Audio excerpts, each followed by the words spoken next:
Hello again, guys and girls, the GOW community, welcome. So this is Getting Better at GOW. Now, I'm not going to episode this series because I don't know whether it's going to be a true series or whether there's going to be 2 episodes or 5 episodes or 10 episodes or any of that, so I'm not going to episode it. It's just going to be a thing, it's just going to be there. But yes, it's happening. I'm doing Getting Better at GOW, and like I said, I don't know how long it's going to be.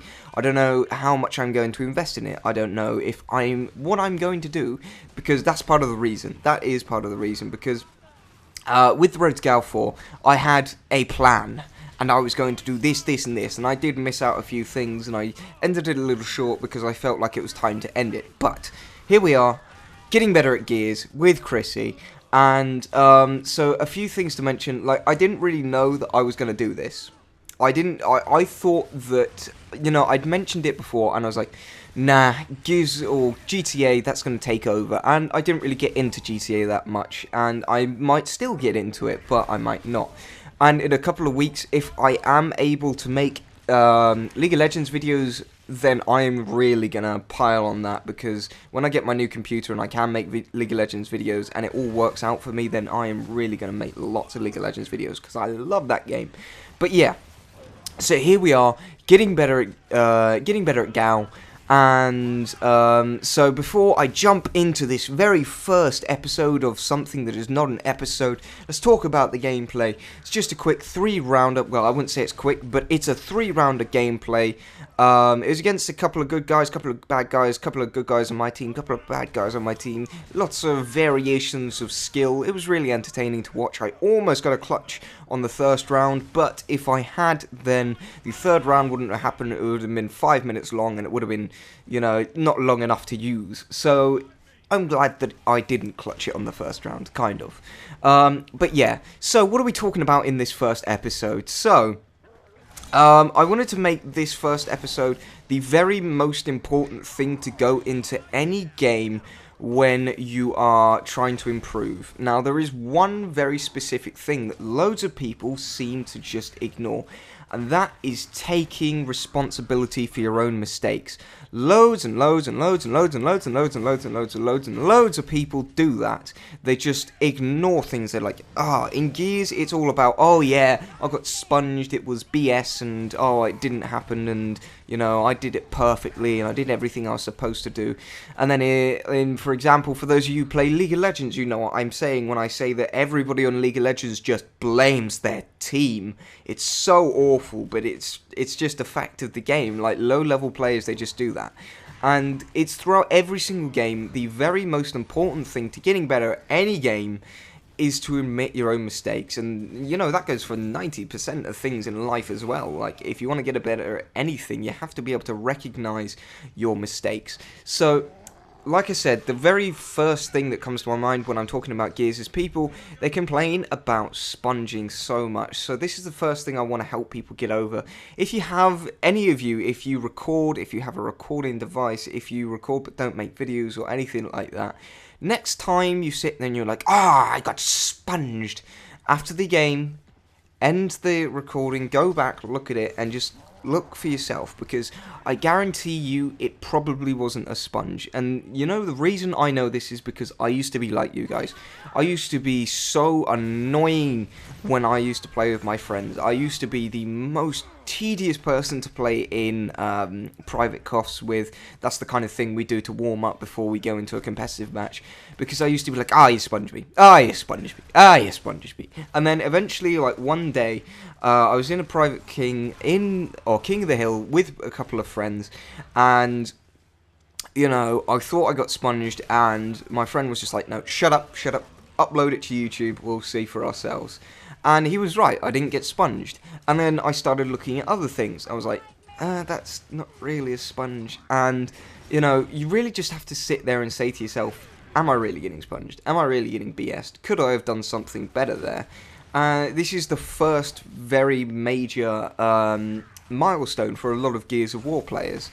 Now, like I said, if you have the option to look back at things, really look back at it, and also don't be in denial when you're looking back at it as well. Like, I've had friends, like, I've done the same thing to a friend where I've been like, no, I don't believe you, upload it, and then they've done, like, 2 terrible shots on that person. They're like, no, he sponged 2 shots point blank. It's like, you clipped him on the left of his side of his shoulder, and then you clipped him on the right side of his shoulder.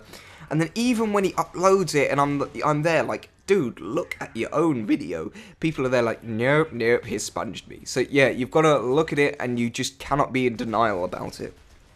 And another thing, if you don't have any form of recording, then just kind of really think about what happened in game and sit there and say, did I really get sponged? And I know this can be hard, because without the ability to go back and look, it can be difficult to really tell. I thought I got sponged earlier, and I was looking back through some of my gameplay, I was like, this was the part where that guy sponged me. And I hit 2 kind of good shots on him, 2 shots that would put any person full red, but that it's just like that little bit not enough to actually hurt someone, or kill someone rather.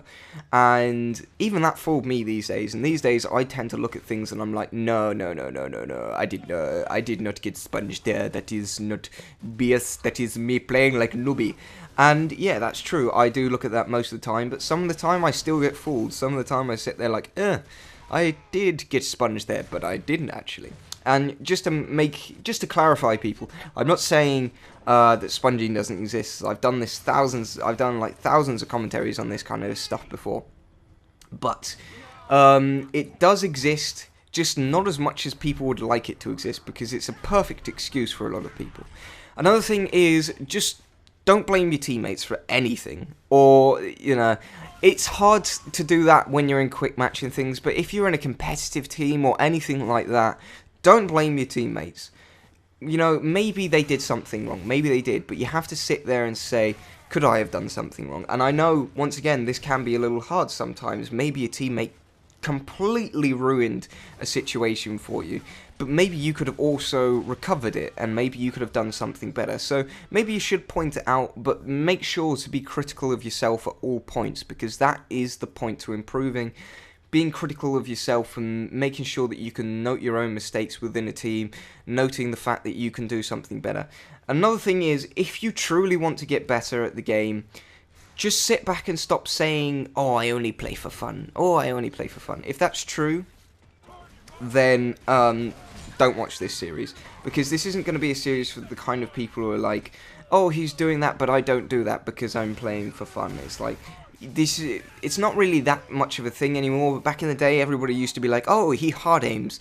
You know, that's just for noobs who can't play the game. It's like, dude, if I'm killing you with hard aims, and I'm just outplaying you at every single kind of situation, then it just means I'm better than you. It just means I'm using the mechanics of the game better than you. And if you choose to ignore that because you enjoy hip firing better, that's great. Go ahead and do that. But don't sit there and be like, oh, I'm better than you because I do this.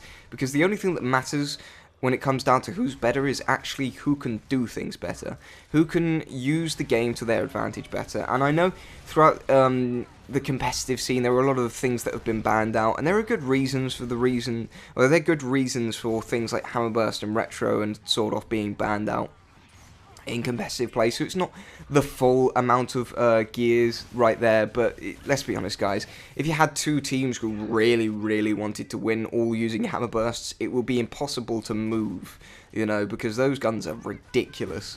But yeah, so you have to sit there, and a lot of players have this problem where they're just like, oh yeah, I play for fun, you know, I'm better than him because I don't do this, and that's the only reason I lost the fight. You can't do that. You just cannot do that. It's just a silly thing in general that people think that the fact that you... I was about to use a word that I didn't really understand. So the fact that people don't use things... the fact that people don't use things and that makes them better because, you know, they have better standards or whatever, that doesn't make you better at the game. If you want to go by those standards and maybe someone agrees with those standards, you might get, you know, brownie points with them, but it doesn't make you better. The thing I compare it to is it's like oh, you're going to go and play a driving game, but you only drive backwards, so you're better than everybody who drives forwards because you drive backwards and that takes more skill. That's great for you, but you're never going to win a race. But yeah, I mean, I'm just beating a dead horse here, so yeah, don't do that thing. So yeah, just in general, guys, this first episode, I just wanted it to be a commentary. I'm going to split this series up into commentaries and just generally giving tips and tactics videos. I'm probably going to do a, what's it called, movement and Nasher tutorial. I'm not promising it, guys, but I'm probably going to do it. So yeah, it's going to be split between these two kind of things, actual tips and tactics videos, and then again, doing commentaries.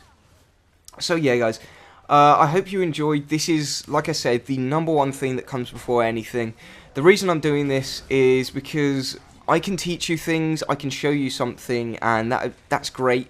But that only teaches you how to handle something in a single situation. You're simply doing what I've taught you. You haven't really learned it. So I want this to be the #1 thing that you go into, or that goes into your mind, that goes into your mind when you're thinking about getting better at the game. It's just noticing your own mistakes and being able to improve from there. Anyway, guys, thanks for watching, and goodbye.